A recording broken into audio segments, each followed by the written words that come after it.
There are two classes of charitable people. One, the people who did a little and made a great deal of noise. The other, the people who did a great deal and made no noise at all. So those are lines from today's book, which you will not recognize from the cover, Bleak House by Charles Dickens. I have about 9 or 10 of books from this series that I got from a used bookstore, and I like them. So Bleak House was written in 1853, more or less. It was released as a 20-episode serial, like many of the books we've discussed, came out in a magazine or a newspaper, chapter by chapter or episode by episode. And the story is interesting. It's got two narrators. It has an omniscient narrator who knows the story, third person, and tells a lot of the story. And also Esther Summerson, who is the heroine of the story. She tells the story in the first person. So Esther's part is the warmest part, the most enjoyable part. So the background of this 830-page book is a law case called Jarndyce and Jarndyce. Now, Jarndyce sounds a little bit like jaundice, kind of sickly yellow, and that was intentional on Dickens' part because this case, called The Family Curse, has gone on for years and years through the lifetimes of several people, and it is held in the Court of Chancery, which is probate court. And most of the dozens of characters, this is a Dickens book, there's lots of characters, are in some way connected to this case, but only 4 major characters are actually beneficiaries. Maybe they're not. Because what happened was, way back in the day, a rich man, a Mr. Jarndyce, wrote a lot of wills, and some of them conflict. And so this whole course has been going on, trying to figure out what is the most valid will. And the interesting thing is the court doesn't really care who is the most, which will is the most valid, because the longer it goes on, the greater the court case become. So all of these people that are involved have their own lawyers who have been paid for many, many years, and they actually benefit for the longer the case goes unsolved. So the characters, so this is what's going on in the background.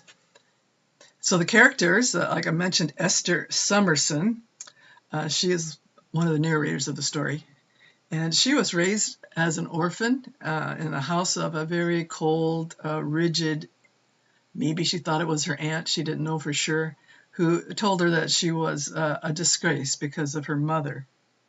And told her that the only thing she could do in her life was to be a good person. Maybe she could somehow counteract some of the bad baggage she brought to her very existence.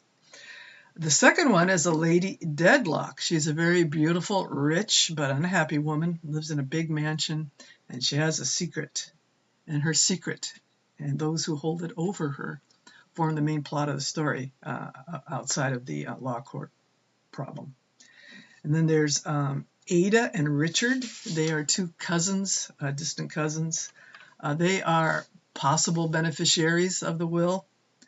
And so they and Esther lived together at Bleak House.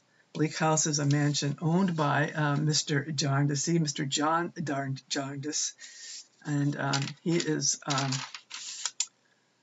an extremely good person, and he has these 3 young people living with him, just out of charity, really. An interesting character is a Harold Skimpole.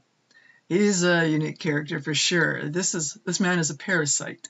He wants to live like a wealthy person, but he doesn't want to work. In fact, he doesn't think he has to work. In fact, he thinks he is a benefit to everyone who gives him money because it gives them a chance to be generous. And he pretends he's a child. He pretends that he doesn't understand money, he doesn't understand time, and all he can do is just receive good things from all the people around him. But as time wears on, we do realize he does know what's going on, and the whole thing is a scam.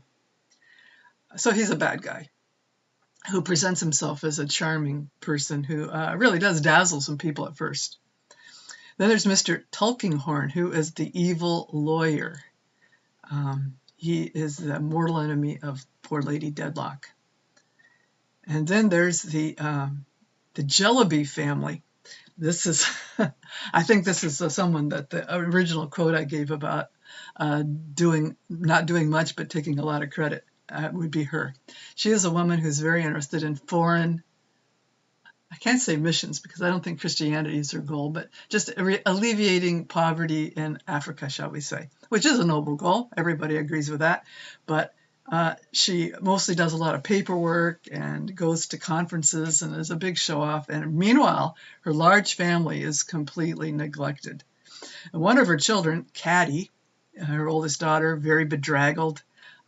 She is a very interesting character in the story, and Esther helps her get a life, really, out from under the shadow of her really pretty awful mother. And there's a lot of people connected with the law case, the probate case. One would be an interesting one, Mrs. Flight. She's a crazy old lady, and going to court every day is her, it's like going to church for her. It's where she meets her friends. And she has a collection of birds, which she names after all the characters in the case. And last, we must mention Joe, who is a homeless boy, completely wretched. And he just seems to be at the right, or you might say wrong place all the time. He overhears things, he sees things, and people are always trying to get him to tell what he knows. And his famous line is, "I don't know nothing, leave me alone." But he does know a few things. And Dickens really does a really good job of bringing to light the poverty in Victorian England of street children. And poor Joe barely has anything to eat, no place to live, really. So the plot, as I say, all the people are connected in some way to Jarndyce and Jarndyce. The four heirs are Lady Dedlock, Richard and Ada, and John Jarndyce, the wonderful man who owns the mansion and takes care of the three others, and him. So there's three, and their wills all conflict with each other. So the case drags on, as I say, for years, with the lawyers eating up all the money, and everybody involved in this case suffers except for John Jarndyce, because he just has decided not to be involved. But he does help out some of the people who are suffering from it.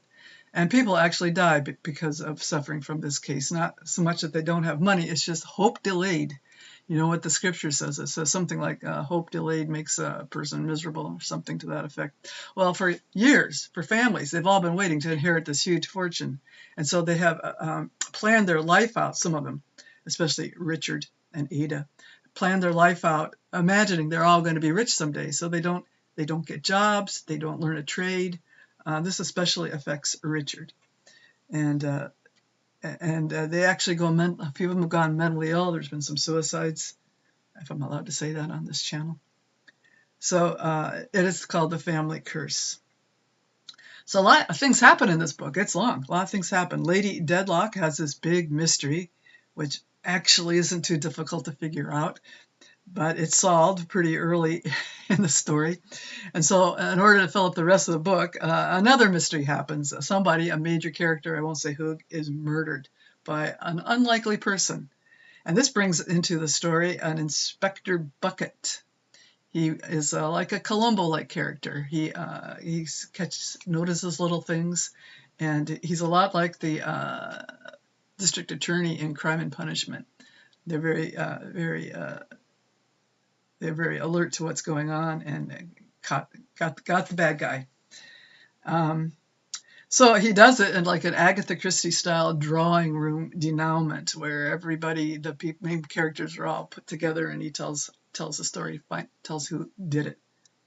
So there are a lot of romantic complications in the story. There's a lot of young people who have fallen for each other, and are they ever going to be able to get married? Is this court case hanging over them, preventing them from making realistic plans? All this is going on. And there's even a case of spontaneous combustion in the story. If you don't know, spontaneous combustion is if a human being, without any fire around them. There's no candles, there's no fireplace or anything like that. Just immediately from the inside, just ignites into a huge fire and combusts. And this was a big deal at one time. People were very interested in going down the spontaneous combustion rabbit hole back in the time when Dickens wrote about it, and even now, because there are some cases. One woman in particular, I went down this rabbit hole myself one time, where it does appear that there have been some genuine cases of spontaneous combustion in the world. So, what is the theme of this book? Well, I would say largely that the court system, especially the probate court system in England at this time, was an evil, convoluted system which steals people's inheritances. And after Dickens wrote this book, it was reformed a bit.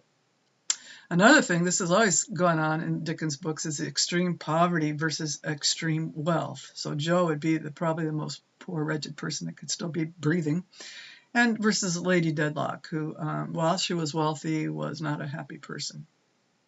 So one of the things I really enjoy about this book is the extreme goodness of some of the characters, especially John Jarndyce and Esther Summerson. They are humble, hardworking, decent people. They're always trying to help people out. And really, I remember once I was reading a book about Father Seraphim Rose. It was that thick biography book. And he would occasionally have young men come to his monastery and want to read some really hard books. They wanted to read like The Ladder of Divine Ascent or something like that. He would tell them, no, you're not ready for that. Go read some Dickens. And I think there's such good examples of really good, humble people in most of Dickens' books. And there's examples of really wicked people too. That I see why he said that. So Dickens really cared about the poor, and he had a real ability to see the hypocrisy in certain people, like Mrs. Jellyby. And some people weren't hypocrites, like Mr. Tolkington wasn't a hypocrite. He was awful, and he knew it and didn't pretend otherwise. So now to some movies. Movie review time. There were several limited TV series about this, and I only watched one because I couldn't find them all. This one was the 1985 BBC version. It was 8 episodes. And it follows the book pretty closely. Unfortunately, it leaves out my beloved Jellybees. And Diana Rigg was the only actress I recognized. She played Lady Dedlock. And she should be called Lady Deadpan because her and many of the other characters were just stony-faced. They would just stare. There would just be times when they're just staring. And this TV series really lacked warmth. One of the most charming things about the book was the love and affection that Esther had for Ada. She just loved her like a sister. I mean, they loved each other the moment they laid eyes on each other. They were very affectionate. There was a lot of just really sacrificing for each other. And really, none of that really is shown in this video or series. It's very dark, and by that I mean the screen is dark. I've talked about this before in some other movies I've reviewed here. It's just there was one time, now I'll admit I was busy knitting while this was going on. I got a lot of Christmas presents to me. So I was busy knitting away, and it seemed quiet. It didn't seem like anybody was talking. I looked up and the screen was completely black, completely blank. And I thought, oh no, did the electricity go off? No, that was just how they chose to present a scene that took place in a cemetery, and it was just completely black, and you could almost hear some people talking in the background. And not only that, but so that was the worst case. But there was also just the atmosphere outside in London was always dark gray. The Industrial Revolution at its worst, and so there was fog, there was smog. And so you can barely see that. Sometimes you couldn't even tell the people apart. Sometimes it was so dark you could not really tell who was talking. And the men were all pretty much dressed the same with top hats. And so I don't see why. There's a lot of people talking in this story. You really need to be able to tell them apart. It's confusing enough as it is without adding a dark veil over the whole thing so you can't even tell who's who. And I have some complaints about the actors and actresses they chose. Ada, who's a very nice person. She's Esther's best friend and Richard's remote cousin. In the book, she's described as just extremely beautiful, the most beautiful person in the book. You know, everybody's taken away by her great beauty, but in this video, she wasn't particularly attractive. Now, I'm not saying anything negative about this the person herself, but I would have, if I was making this video, I would have hired a really attractive person to play Ada. I don't see why not. The women's clothing was not very attractive either. I mean, after watching Pride and Prejudice, where everybody was beautiful and their clothing was beautiful, I just don't see why they needed to go out of their way to make everyone look so unattractive. That's just my opinion. Other people may not agree. And this is a complicated book, as I say. There's a lot going on, and they made the story so complicated that if I hadn't read the book previously, I don't think I would have figured out what was going on. Some of the subplots were completely lost to me. So what do I think about this book? I'm glad I read it. I'm glad it's over with. I can't say I really enjoyed it a lot. I enjoyed certain people. One of the problems is Dickens' style of writing. And I love Dickens. Believe me, I used to belong to the local Dickens Society. I like Dickens quite a bit. I love his moral characters, and I love his evil characters as good examples. But in this particular book, he just kept repeating himself over and over again. He would say, one character would say a word to someone, and the person would repeat it back, and he'd repeat it back, and go back and forth. In fact, I thought, my gosh, was he paid by the word? But no, it says he wasn't. Some of the people who wrote serial content for magazines in the Victorian age did write by the word, but it's claimed that he didn't, but it seemed like he was. There was just a lot of especially in the middle of the book. You know, most books do have a kind of a dreary, boggy center part. You know, many novels start out great, set the scene. Most writers. I mean, I've written a few novels myself. Don't ask to see them. And unpublished, of course. And I'm very good at setting the scene. You know, I'm very good at describing where the person lives, what they're like, that. And then, in my case, it just completely goes downhill because I can't come up with a good plot. And Dickens can come up with a good plot, but in the middle of almost every novel, there's just this boggy middle where and then towards the end, stuff starts happening. And that's certainly the case with Bleak House.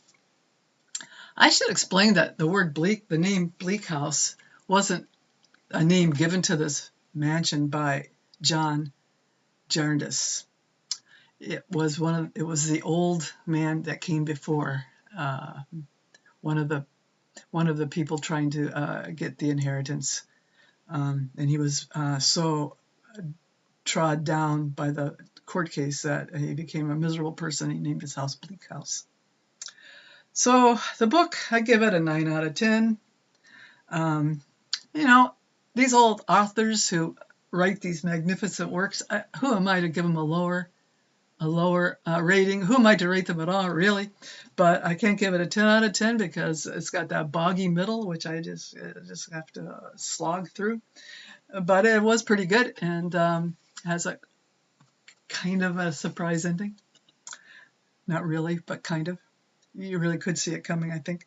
The movie, I gave it a 6 out of 10. Probably one of the worst movies I've seen since I started this project. It's cold, it's dark, it's wooden. I didn't like it at all. I couldn't wait till it was over. So that's all for today, folks. I'm working on the next book, and I'm enjoying it very much. It's going along lickety-split, and there's some good movies to talk about involving that book. And so I'm almost done, and so I think in a few days we'll be seeing my next book. So I enjoy these things. I will say that if it wasn't for the my little YouTube channel, I don't know if I would have continued on with some of these books. I might have just said, ah. But I now have given myself a goal. There are nobody's watching this. I have 9 subscribers. Thank you, whoever you are. I don't even know who some of you are. I'm really glad to have you. But I'm not doing this to gain an audience, really, although it is fun if someone was to watch and we could talk about it. I'm certainly not expecting to make any money on it at all. So, but it's fun and I enjoy it. And my husband thinks it's a lot of fun too. So that's all I have to say for today. And so now I just encourage you to go read a good book. Good night.